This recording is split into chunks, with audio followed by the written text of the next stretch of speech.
Hello friends, आज मैं आपके सामने एक नई वीडियो लेकर आया हूँ। बेसिकली ये वीडियो है इंटरनेशनल मार्केट्स के रीज़न कि वो इंटरनेशनल क्यों जाते हैं।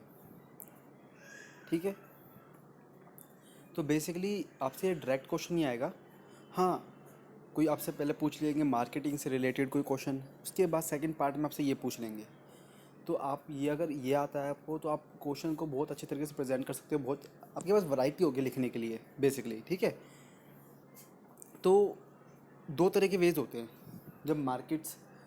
अब मैं इंडिया का बंदा हूँ, मैं बाहर वो बिज़नेस करना चाहता हूँ, तो मेरे पास दो तरीके हैं, दो वेज होते हैं।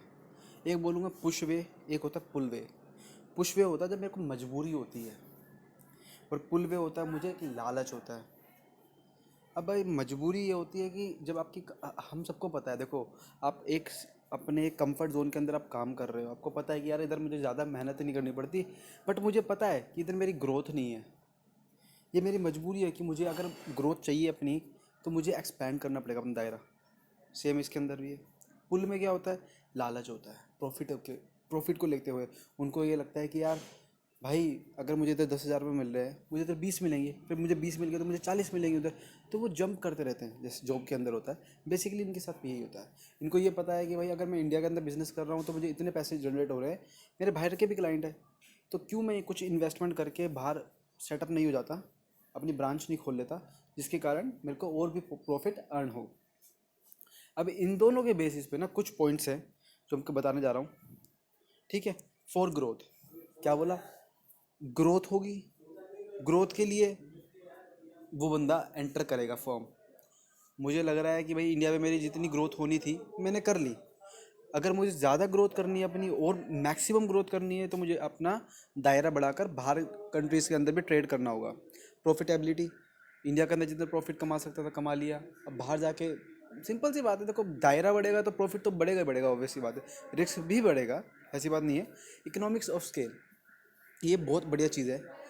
मैंने देखो आपको सबको पता है कि कोई भी चीज़ जब आप बल्क में ख़रीदते हो मैं बात कर रहा हूँ जैसे रिटेलर होते हैं, अपने परचून की दुकान होती है, अगर ये कुछ बॉक्स खरीदते हैं आपको आप क्या करते हो, आपने बोला भाई मुझे 5 रुपये का पेन दे दो या मुझे 10 रुपये का पेन दे दो, वो एक बल्क में ख़रीदते हैं जिससे उनको सस्ता पड़ता है। ठीक है, तो सेम कंपनी जो प्रोडक्शन करती है उनके साथ भी यही होता है, वो बल्क में बनाती है, और जितना ज़्यादा बल्क में बनाएगी तो उनकी पर यूनिट कॉस्ट कम होती जाएगी, क्योंकि फिक्स्ड कॉस्ट तो फिक्स रहती है। ठीक है, लेकिन जो उनकी ओवरऑल कॉस्ट होती है, क्योंकि सेल्स बढ़ जाती है, अगर जब सिंपल सी बात है भाई, अगर आप ज़्यादा सामान बना रहे हो उसका मतलब आपके सेल्स भी तो ज़्यादा है, तभी तो बनाओगे। अब मैं 100 मैंने पेन बनाए, मैंने 100 क्यों बनाए, ठीक है, क्योंकि मुझे पता है मेरे 100 बिक जाएंगे जब भी मैंने बनाए। तो सेम इसमें होता है, जितनी ज़्यादा आपकी स्केल होगी, इकोनॉमिक्स ऑफ स्केल बढ़ेगी, आपका पर यूनिट कॉस्ट कम होता जाएगा, तो आपको सिंपल सी बात है आपको कॉस्ट से राहत मिलेगी। फिर आती है रिस्क स्प्रेड।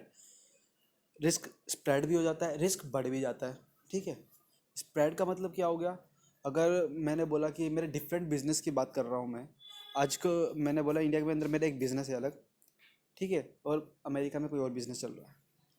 ठीक, तो अगर कल को वो बिज़नेस में कुछ प्रॉब्लम आती है या कुछ डाउनफॉल होता है और वो बिज़नेस बहुत ज़्यादा इम्पैक्ट करता है, तो दूसरे वाले बिज़नेस हमारे जो पर डे का कंटिन्यूस वर्क होता है, जैसे बंदे को सैलरी देना, ये सब चीज़ देना, तो वो उससे काम चल जाएगा।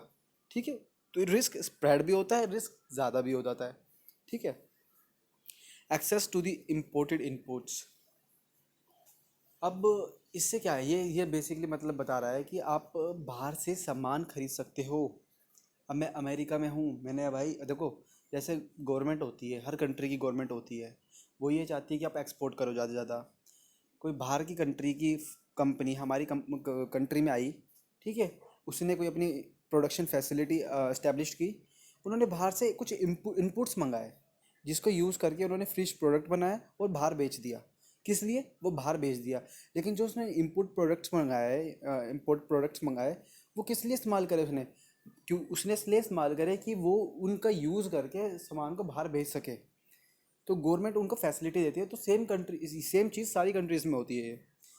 Uniqueness in product services, simple सी बात देखो, यूनिकनेस, भाई मुझे पता है कि जो मैं काम कर रहा हूँ इंडिया के अंदर बेस्ट है, अगर मैं काम बढ़ाकर और कंट्रीज़ में भी फैलाऊँ तो may be I will get that success.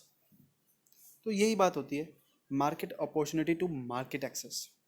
Opportunity की बात होती है, मुझे पता है कि मैंने जो प्रोडक्ट निकाला है वो अमेरिका में तो है लेकिन इजिप्ट में नहीं है। अगर कोई बंदा उससे मेरे से पहले उधर जाकर टारगेट करे, उससे पहले मैं जाके कर देता हूँ। इससे क्या होगा, मुझे पता है उधर डिमांड तो है लेकिन सप्लाई नहीं है। अगर मैं जाऊँगा तो सप्लाई करूँगा तो मेरी प्रॉफिट बढ़ेगा। तो सबको ऐसा समझना है, आपको ये पॉइंट्स याद करने हैं। एक लास्ट में spreading R&D cost. R&D cost मतलब होता है research and development cost. Spread होगा, स्प्रेड का मतलब क्या होता है, देखो आपका जितना ज़्यादा बढ़ेगा, जितने ज़्यादा वर्कर्स होंगे, जितने ज़्यादा आपके प्रॉफिट होगा, प्रॉफिट ज़्यादा होगा तो आपका कॉस्ट बढ़ जाएगा। तो ये सब चीज़ें ऐसे से रिलेटेड है। आपको सिर्फ ये ध्यान रखना है, ये पुश फैक्टर्स होते हैं, फुल फैक्टर्स होते हैं। अब ये बेसिस दे रखे आपको, आपको ये बेसिस सिर्फ याद करने लिखने हैं। 2-4 बार लिखोगे बहुत बेस्ट हो जाएगा। आपको इससे ज़्यादा कुछ नहीं याद लिखना। आपको ये नहीं करना कि फॉर ग्रोथ के नीचे 4 लाइन की लिख दो, फिर प्रॉफिटेबिलिटी, ये आप खुद बना के लिखोगे पेपर के अंदर। सिर्फ आपको इतनी चीज़ देखनी है, दैट्स इट। ठीक है, I hope you like this video, thank you very much.